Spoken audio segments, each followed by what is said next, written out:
الحمد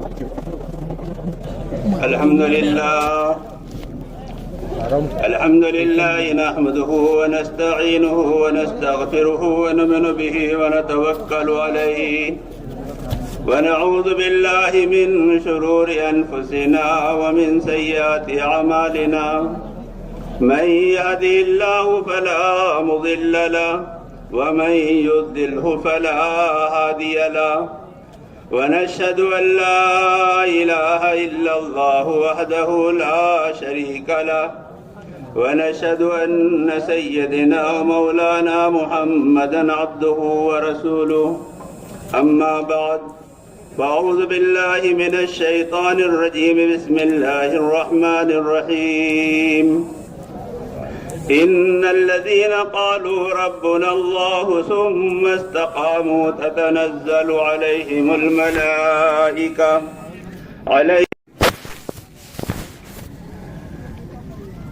دل آپ کو مبارکباد دینے کے لیے بے چین ہے.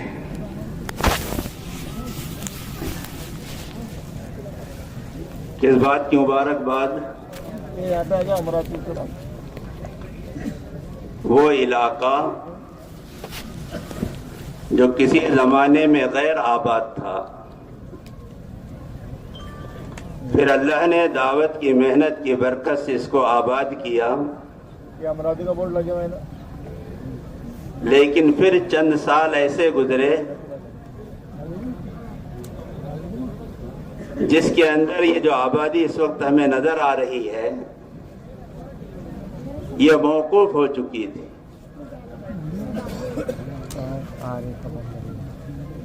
اس سے پہلے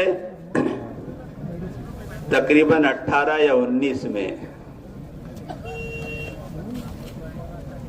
کون سا نہیں تمہارا احمد ڈاکٹر صاحب کا 2018 میں مولانا احمد لاٹ صاحب یہاں تشریف لائے اور اس وقت ایک پروگرام ہوا تھا، ایک اجتماع ہوا تھا، لیکن وہ 4 دیواری میں تھا. دین کے تعلق سے، اس دین کی محنت کے تعلق سے، دین اور دین کی محنت کے تعلق سے شروع ہی سے ایسا ہوا ہے. حق کی محنت کے ساتھ یہ ہوتا ہے کہ وہ قسم پرسی میں شروع ہوتا ہے، قسم پرسی میں شروع ہوتا ہے. اس کا کوئی یار و مددگار نہیں ہوتا اور تاریخ اپنے آپ کو دہراتی ہے. بدا الاسلام غریبا وسیکون کما بدا،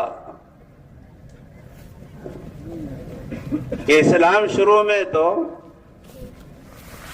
اجنبی ہوتا ہے، پھر دھیرے دھیرے دھیرے اس کی اجنبیت ختم ہوتی ہے اور حالات تو آتے ہیں. تاریخ اپنے آپ کو دہراتی ہے. بَتِلْكَ الْأَيَّامُ نُدَاوِلُهَا بَيْنَ النَّاسِ، تو یہ ہوتا ہے.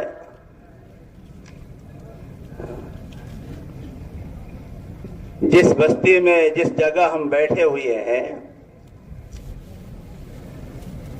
زمانے سے یہاں سالانہ اجتماع ہوتا تھا،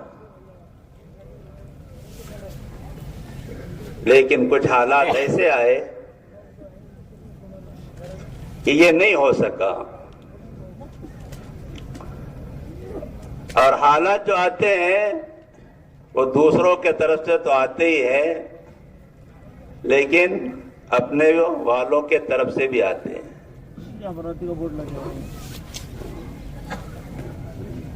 اور اپنوں کے طرف سے جو حالات آتے ہیں وہ دوسروں کے طرف سے آنے والے حالات سے سنگین ہوتے ہیں. اس میں اچھے اچھوں کے قدم لڑکھڑا جاتے ہیں، لیکن اللہ جزائے خیر دے، خاص طور سے بلڈانہ ضلع والوں کو واقعتاً دل سے دعا نکلتی ہے. انہوں نے ہمت کی، کوشش کی اور اللہ کے اعتماد پر اپنے قدموں کو بڑھایا. حالات تو آتے ہیں،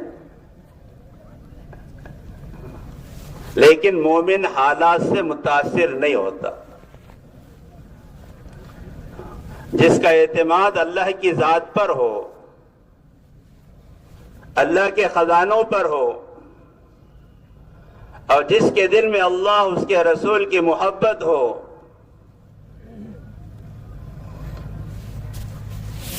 تو اس محبت پر ساری محبتوں کو قربان کیا جا سکتا ہے.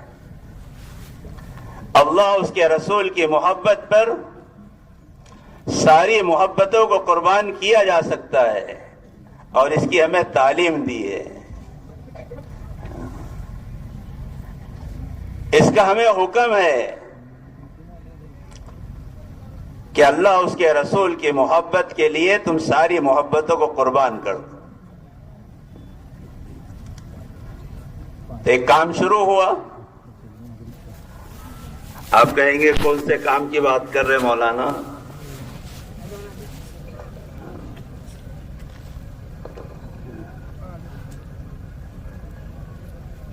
دیکھو حدیث میں آتا ہے کہ اسلام بھی پرانا ہو جاتا ہے، دھندلا ہو جاتا ہے. فضائل عمل میں پڑھے ہوں گے آپ لوگوں نے. اسلام بھی دھندلا ہو جاتا ہے، پرانا ہو جاتا ہے، جیسے کپڑے کے نقش و نگار پرانے ہو جاتے ہیں.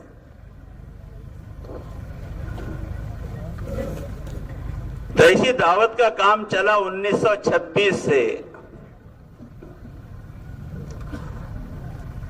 چلتا رہا، ترقی ہوتی رہی، اور ترقی اس کی عروج پر پہنچی.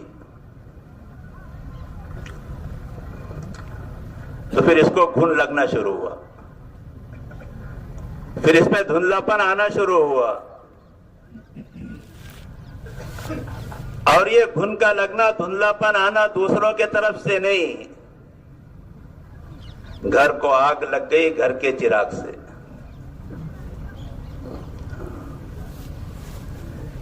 لیکن اللہ کا ایک نظام ہے، اللہ کا ایک ضابطہ ہے.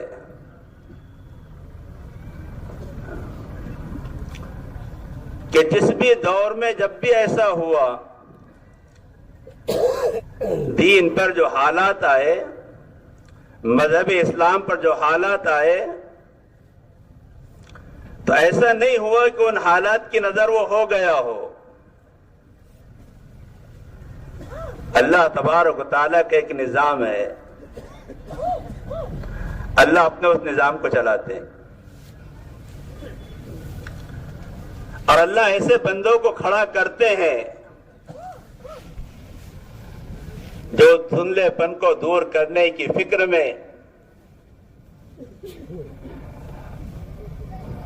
اور وہ جو نقش و نگار پرانے ہو گئے ہیں، اس پر جو دھول جم گئی ہے، اس کو صاف کرنے کے لیے کمر بستہ ہوتے ہیں. اور وہ کسی ملامت والے کی ملامت کی پرواہ نہیں کرتے. اللہ ایسا کرتے ہیں، یہ اللہ کا نظام ہے. کیوں نظام ہے؟ اللہ نے دین کی حفاظت کا ذمہ اپنے ذمے لے رکھا ہے. انا نحن نزلنا الذکر و انا لہ لحافظون. کہ یہ دین اللہ کا دیا ہوا ہے، اللہ نے اس کی حفاظت کا ذمہ لیا ہے. تو اپنے دین کی حفاظت کے لیے اپنے بندوں کا انتخاب کرتے ہیں، اور پھر اللہ ان کی مدد کرتے ہیں. تو قرآن کا وعدہ ہے، ان تنصر اللہ ینصرکم، کہ اگر تم اللہ کے دین کی مدد کرو گے، اللہ کے دین کی مدد کرو گے، تو اللہ تمہاری مدد کرے گا. یہ لازم ہے، ملزوم ہے. کس کا دین؟ بولو نا، اللہ کا دین. اللہ کے دین کی مدد کرنے والوں کی اللہ مدد کریں گے، یہ اللہ کا وعدہ ہے۔ اور دین کس کا ہے؟ اللہ کا ہے۔ کس کے ذریعے سے آیا ہے؟ محمد رسول اللہ صلی اللہ علیہ وسلم کے ذریعے سے آیا ہے۔ اس لیے دین کی تعریف علماء کہتے ہیں ما جاء بہ النبی صلی اللہ علیہ وسلم، کہ اللہ کے نبی اللہ کے پاس سے جو چیز امت کے لیے لائے ہیں وہ دین ہے۔ اس لیے دین تو اللہ اس کے رسول کا ہے بس۔ اور جو چیز اللہ اس کے رسول کی ہوتی ہے اس پر حق ہر اللہ اس کے رسول کے ماننے والے کا ہوتا ہے۔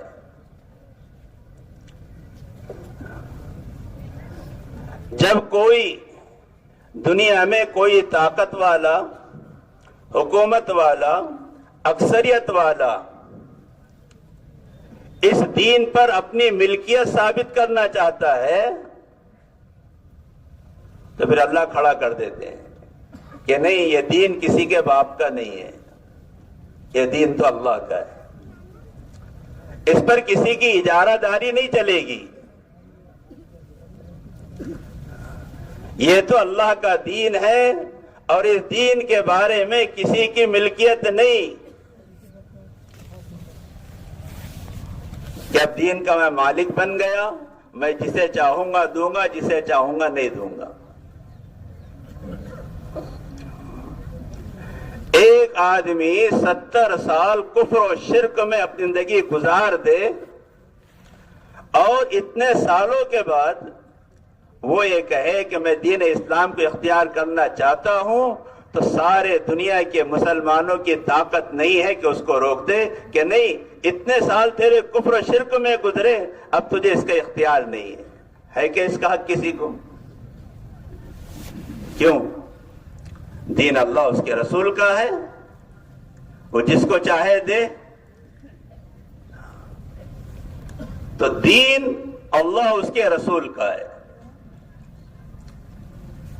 اور یہ ہر ایمان والے کا حق ہے، بلکہ ایمان والے کا ہی نہیں، ساری دنیا کے سارے انسانوں کا حق ہے۔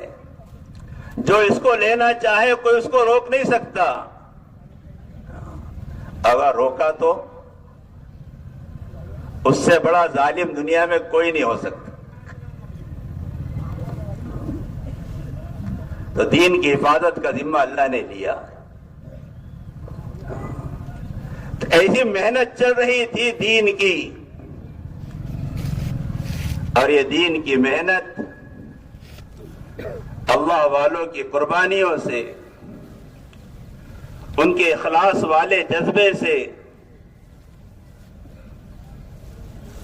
ان کی اپنی جان و مال کی قربانیوں کے ساتھ، امت کی ہمدردی اور خیر خواہی کے جذبے کے ساتھ، اور اللہ کو راضی کرنے کی نیت کے ساتھ جب یہ چیز ہو رہی تھی تو ان کی محنتوں کو اللہ قبول کر رہا تھا اور اس کی محنت سے نتائج ظاہر ہو رہے تھے۔ لیکن اخلاص والوں میں جب اغراض والے گھس جاتے ہیں، مولانا عمر صاحب پالنپوری رحمت اللہ علیہ کا بڑا زبردست بیان ہے اس کے اوپر، جو حضرت عثمان رضی اللہ عنہ کے دور کو وہ کھولتے تھے، تو اس وقت وہ فرمایا کرتے تھے جب اغراض والے اخلاص والوں میں گھس جاتے ہیں تو فتنے پیدا ہوتے ہیں۔ پھر حضرت عثمان غنی رضی اللہ تعالیٰ جیسے جلیل القدر صحابی کہ دنیا میں کسی کو وہ فخر حاصل نہیں ہے جو حضرت عثمان رضی اللہ عنہ کو ہے کہ نبی کی 2 بیٹیاں یکے بعد دیگرے آپ کے نکاح میں آئی، پھر ان کو بھی شہادت کا جام پینا پڑتا ہے۔ تو تاریخ اپنے آپ کو دہراتی ہے، تاریخ اپنے آپ کو دہراتی ہے۔ یہ اس زمانے میں ہوا خیر القرون کے زمانے میں، تو ہم تو شر القرون کے زمانے میں، ایسا نہیں بولنا چاہیے، نبوت سے بہت دور کے زمانے میں ہے، تو ہمارے زمانے میں کیوں نہیں ہوگا؟ جس کے نتیجے ہم اور آپ دیکھ رہے ہیں کہ دعوت کی وہ محنت جو اخلاص کے ساتھ، قربانیوں کے ساتھ، امت کی ہمدردی کے ساتھ چل رہی تھی اور اہل حق علماء کی تائید کے ساتھ چل رہی تھی، جب وہ محنت اخلاص سے خالی ہوئی، قربانیوں سے خالی ہوئی، ہمدردی اور خیر خواہی کے جذبوں سے خالی ہوئی اور علماء حق کی تائید سے خالی ہوئی، تو پھر وہ نتیجے ہیں جو ہم اور آپ دیکھ رہے ہیں۔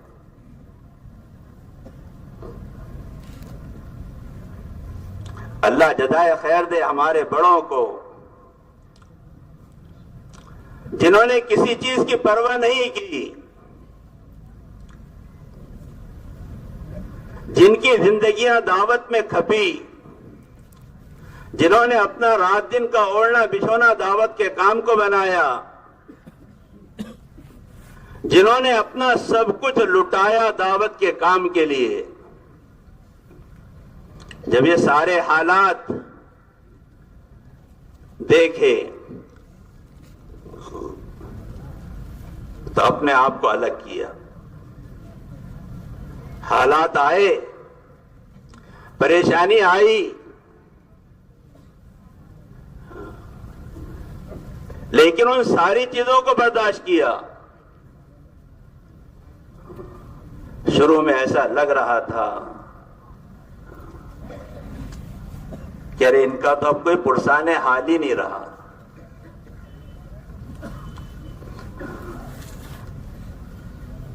جو جن کو محبت سے دیکھنے کے لیے دوڑ پڑتے تھے، اب ان کی نگاہوں میں محبت کے بجائے نفرتیں بھر گئی، ان کی زبانوں پر تعریف کے بجائے گالیاں آنے لگی۔ بھائی کیا قصور ہوا ان کا؟ کیا غلطی ہوئی ان سے؟ قصور کیا تھا؟ ہماری نظروں میں کہ مرکز جیسی عظیم جگہ کو چھوڑ دیا،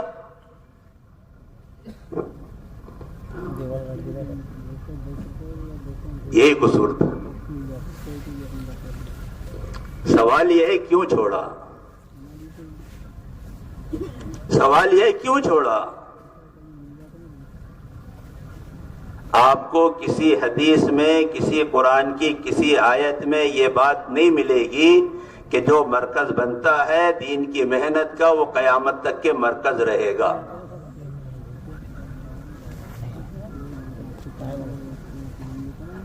دنیا کا سب سے بڑا مرکز وہ خانہ کعبہ ہے نا بھائی؟ کچھ ہاں نہ بولو یار۔ اللہ کے نبی کے زمانے میں مدینے میں، حضرت ابوبکر کے زمانے میں، حضرت عمر رضی اللہ عنہ کے زمانے میں، حضرت عثمان رضی اللہ عنہ کے زمانے میں، یہ چار دور میں جتنی قربانیاں مدینے والوں نے دی، دنیا کا کوئی علاقہ، کوئی خطہ، کوئی زمانہ نہیں دے سکتا۔ دے سکتا کیا؟ چوتھے امیر بنے حضرت علی رضی اللہ تعالیٰ۔ حضرت علی رضی اللہ تعالیٰ نے مدینے کی مرکزیت کو ختم کر کے کوفہ کو مرکز بنا لیا۔ دیتے فتویٰ ان پر بھی؟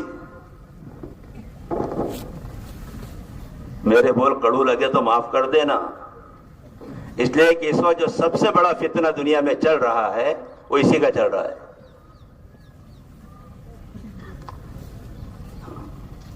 ہم اس دور سے گزر رہے ہیں۔ بولے جماعت کو واپس کرے، کیوں واپس کرے؟ مرکز کے مشورے سے نہیں آئی تو بھائی مرکز مشورے کو آپ نے خرید لیا، وہ آپ کی ملکیت ہے۔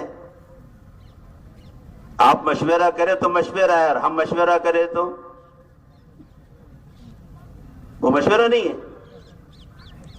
کب مرکز سے نہیں آئی؟ بھائی مرکز کی کیا حیثیت ہے؟ اسی لیے آپ پرانے سارے اکابرین کے خطوط اٹھا کر دیکھو،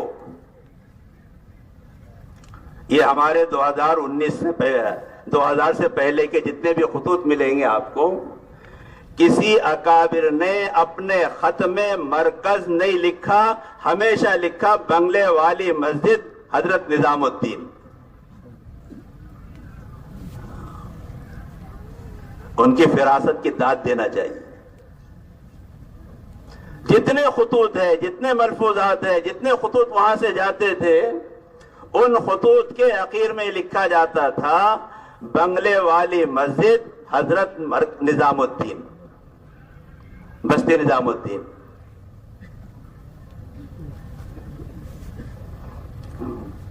سارے ایمان والوں کا مرکز صرف خانہ کعبہ ہے۔ اسی لیے سب کو حکم ہے اپنا رخ کدھر کرو؟ بولو نا بھائی، کعبے کی طرف۔ اس لیے مسلمانوں کو اہل قبلہ کہا جاتا ہے، مسلمانوں کو اہل قبلہ کہا جاتا ہے۔ اب قبلہ بدل گیا تو اب جو ہمارے قبلے کی طرف رخ نہ کرے وہ مسلمان ہی نہیں، اس کی جماعت بھی مسلمان نہیں، وہ چاہے کتنے دعوے کرے۔ کیوں؟ کہ بولتے شورا والوں نے قبلہ بدل لیا۔ یہ کون سا انصاف ہے؟ یہ کون سا دین ہے؟ یہ کون سی شریعت ہے؟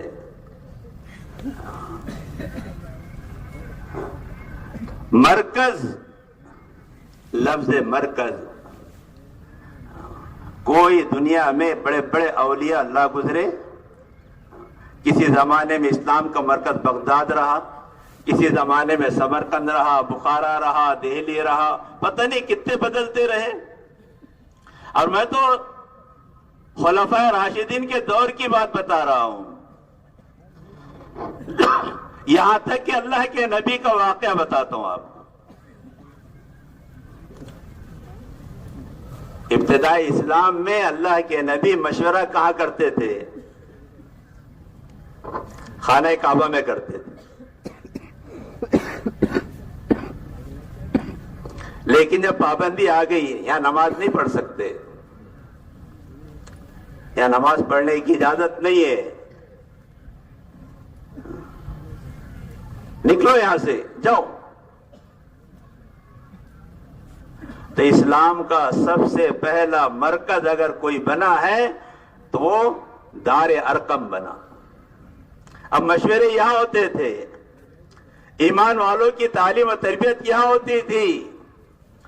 اللہ کے نبی نے خانہ کعبہ کو چھوڑا، جس مرکز کو اللہ نے مرکز بتایا ہے، اللہ کے نبی نے اس کو چھوڑا۔ کیوں؟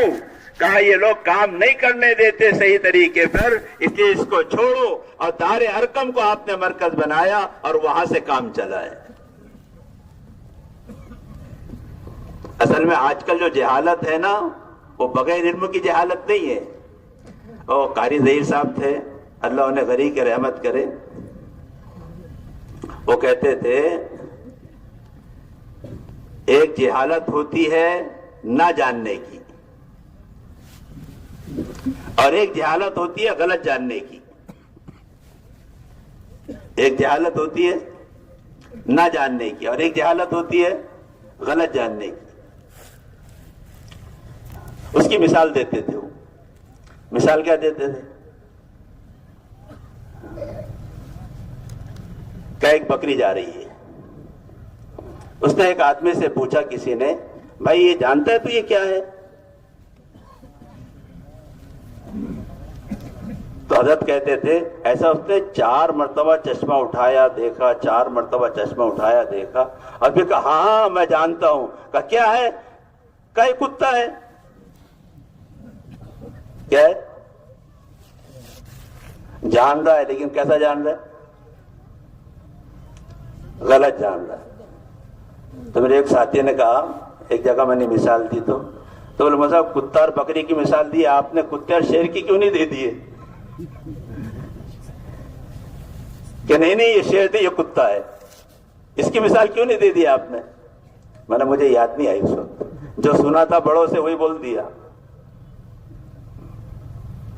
بزرگوں، دین کا کام ہے، یہ دین کی محنت ہے،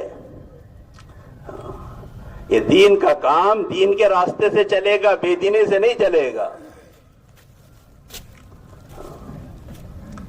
دین کا کام دین کے راستے سے چلے گا، بے دینی کے راستے سے نہیں چل سکتا۔ اگر کوئی چلانا چاہے گا تو اللہ چلنے نہیں دے گا۔ اس کی مثالیں نظر آ رہی ہیں، جہاں کچھ نہیں تھا۔ پھر آپ مبارکباد دوں گا، اللہ آپ کو جزائے خیر دے۔ آپ نے ایک صحیح چیز کا انتخاب کیا، اس کے لیے اپنے آپ کو تیار کیا، اس کے لیے آپ لوگوں نے قربانیاں دی۔ بے شک پریشانیاں تو آئی اور آئے گی اور آتے رہے گی۔ ام حسبتم ان تدخلوا الجنہ ولما یأتکم مثل الذین خلوا من قبلکم مستهم الباساء والضراء وزلزلوا حتى يقول الرسول والذین آمنوا معه متى نصر اللہ۔ یہ تو ہوگا، لیکن اللہ کی مدد، یہ اللہ کی مدد کے بغیر ہوا۔ ساری رکاوٹوں کی بھی حد ہو گئی۔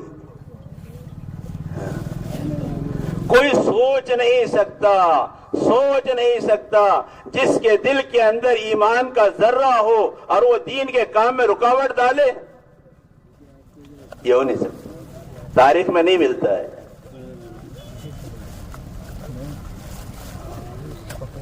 یہ تو بات ہے، لوگوں نے اپنے نظریات پیش کیے ہیں، اختلافات ہوئے ہیں، لیکن اختلافات کے اندر قرآن کی رہبری لو۔ وَلَا يَجْرِمَنَّكُمْ شَنْآنُ قَوْمٍ عَلَىٰ أَلَّا تَعْدِلُوا اعْدِلُوا هُوَ أَقْرَبُ لِلتَّقْوَىٰ۔ کسی کی دشمنی میں اتنا حد سے مت بڑھو کہ یہ بھی مت دیکھو دین پامال ہو رہا ہے۔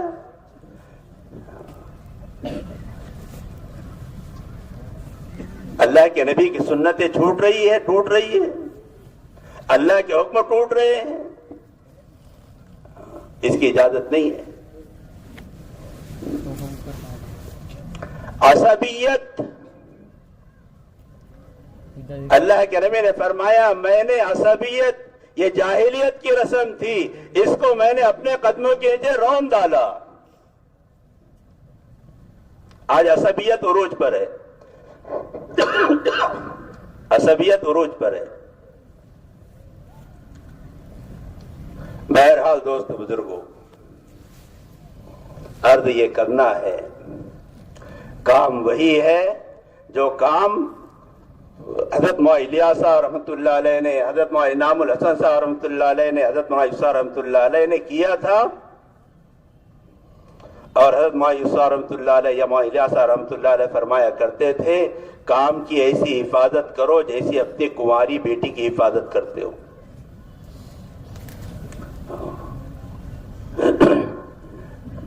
کام دین کی محنت کا ہے، کام صحیح ہوگا، صحیح دین دنیا میں آئے گا، کام غلط ہوگا، محنت غلط ہوگی، اس کے نتیجے بھی غلط آئے گا۔ اس لیے ہم اللہ کا شکر ادا کریں، 2 رکعت صلاۃ شکرانہ پڑھے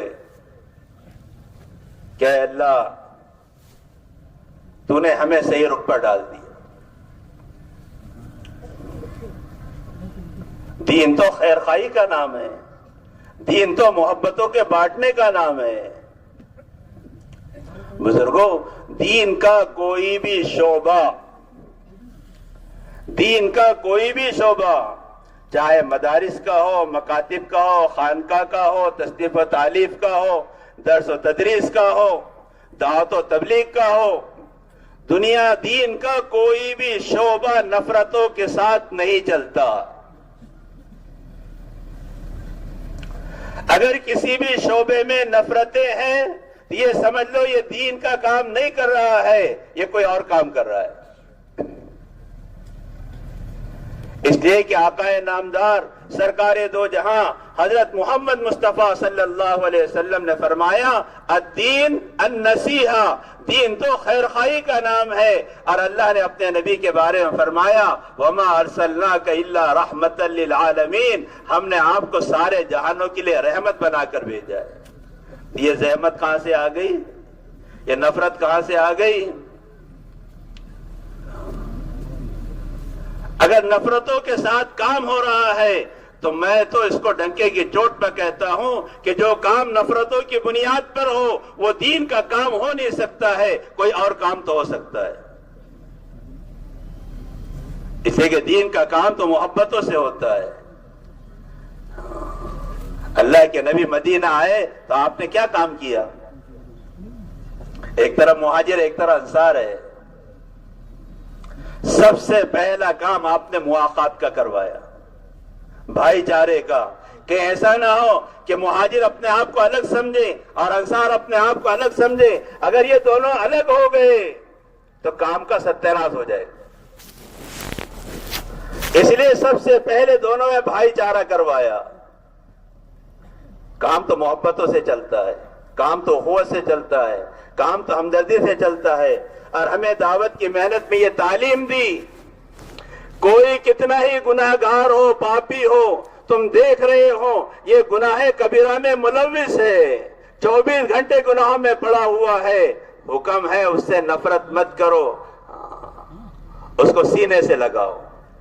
اور یہی وہ دعوت کی محنت تھی جس نے بڑے بڑے گناہگاروں کو اللہ والوں نے اپنے دستر ان کو کھلایا ہے، اپنے بستر ان کو سلایا ہے، جب جا کر کام ہوا ہے۔ نفرتوں سے کام نہیں ہوا دنیا میں۔ اس کی خوشامد کی ہے، اس کے کپڑے دھوئے ہیں، اس کے لیے بستر بچھائے ہیں۔ کہا کون ہے یہ؟ کہا یہ اپنے محلے کا سب سے برا آدمی ہے، ولی نہیں ہے۔ ہمیں دعوت کی محنت سے تو یہ سکھایا تھا۔ یہ کون سی محنت آ گئی جس میں یہ ہو گیا؟ نہیں نہیں نہیں نہیں نہیں، یہ نہیں چلتا۔ یہ دعوت کی محنت ہو ہی نہیں سکتی۔ تو بہرحال بزرگوں، اللہ آپ حضرات کو جزائے خیر عطا فرمائے۔ آپ نے قدم اٹھایا، محنت کی، آج اتنا بڑا مجمع کئی سالوں کے بعد دوبارہ اس سرزمین پر نظر آ رہا ہے۔ اللہ اس بستی والوں کو، اس علاقے والوں کو، خاص طور سے اس ضلع والوں کو بہترین اپنی شایان شان جزائے خیر عطا فرمائے اور مزید ترقی عطا فرمائے۔ اس لیے شش و پنج میں مت رہو، تذبذب سے نکل جاؤ۔ یہ دیکھو دنیا کے بڑے بڑے اکابر علماء، ان کی تائید کس کے ساتھ ہے؟ بس جن کے ساتھ ان کی تائید ہوگی ان کے ساتھ ہم ہوں گے، نتیجہ اللہ کے ہاتھ میں۔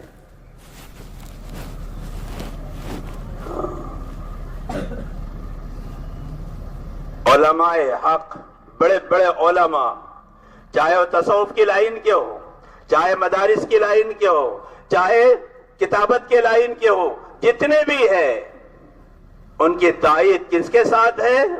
یہ سمجھ لو کہ اللہ کی تائید بھی انہی کے ساتھ۔ اور یہ کام ایسے نہیں ہو رہا، اللہ کی مدد سے ہو رہا ہے، اللہ کی تائید سے ہو رہا ہے۔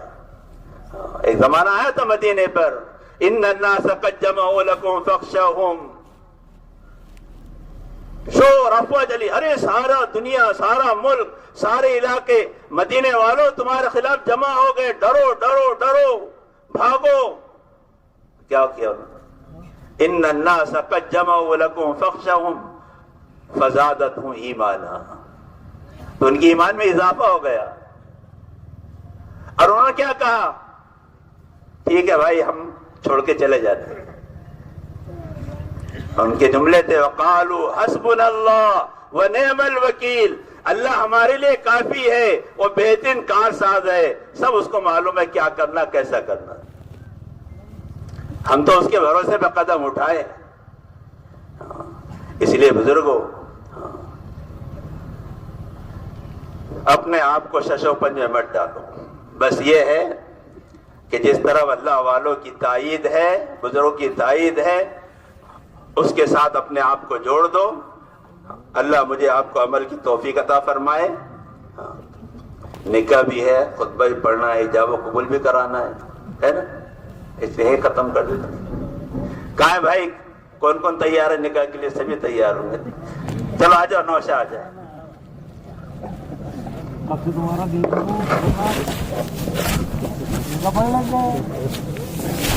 وکیل آ جائے, وکیل نوشا اور وکیل آ جائے. آ جاؤ ادھر.